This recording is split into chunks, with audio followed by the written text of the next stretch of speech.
मैं शुरू से ये कह रहा था कि बिल्किस बानो के रेप में उनकी बेटी की, उनकी मां की और दूसरे महिलाओं के रेप और हत्या में उस वक्त की बीजेपी की सरकार, जब मुख्यमंत्री नरेंद्र मोदी थे, उन्होंने उन खातियों का साथ दिया था, उन रेपिस्ट का साथ दिया था।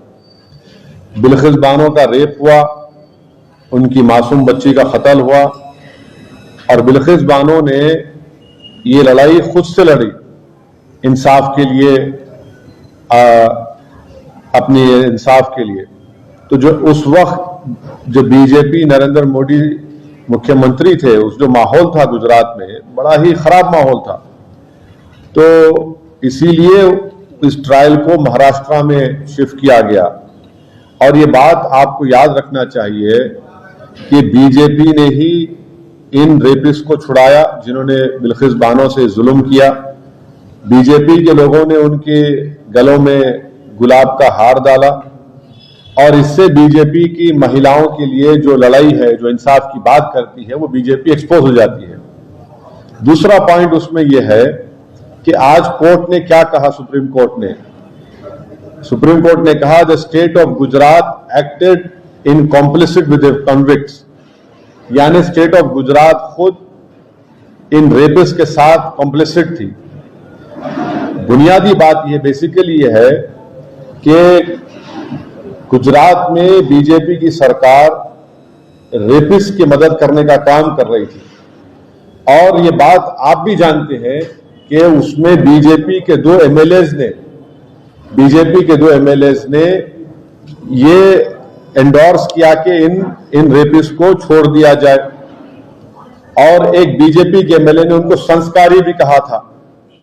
आज सुप्रीम कोर्ट ने ये साफ कर दिया कि गवर्नमेंट ऑफ गुजरात, जो बीजेपी की सरकार है वहां पर, उन्होंने बिल्किस बानो के रेपिस्ट को छोड़ने में मदद की, फ्री किया, और जबकि उनके पास ये इख्तियार नहीं था। मैं सुप्रीम कोर्ट के इस फैसले का वेलकम करता हूं, खैर मुकद्दम करता हूं और उम्मीद करता हूं कि मुस्तकबिल में, फ्यूचर में कोई भी सरकार इस तरीके से एक्ट नहीं करेगी जिससे रेपिस्ट को छोड़ दिया जाए। रेपिस्ट जो होते हैं महिलाओं के, उनको ये मालूम होना चाहिए कि उनके पास कोई इम्यूनिटी नहीं है।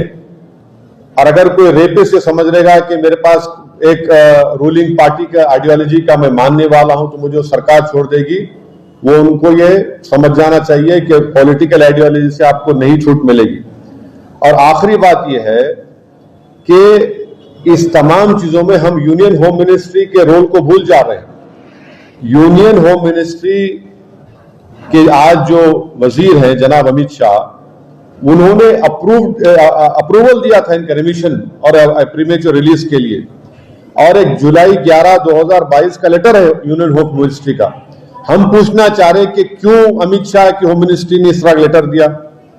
तो इससे बात साफ जाहिर होती है कि नरेंद्र मोदी जो नारी शक्ति की बात करते हैं, ये सिर्फ जुमलेबाजी है और इन्होंने यहां पर बिल्किस बानो के रेपिस्ट को छोड़ने का जो काम किया, इससे एक्सपोज होते हैं।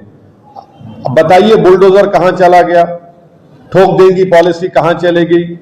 बीजेपी बिल्किस बानो के रेपिस्ट को छोड़कर बीजेपी आज रेपिस्ट के साथ खड़ी हुई है, चाहे वो सरकार में हो, सेंटर में हो या स्टेट में हो।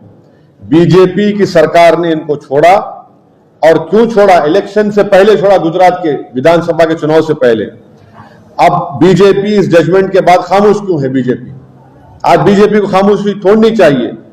हम ये डिमांड करते हैं कि बीजेपी और नरेंद्र मोदी की सरकार बिल्किस बानो से माफी चाहे, क्योंकि सुप्रीम कोर्ट ने ये कही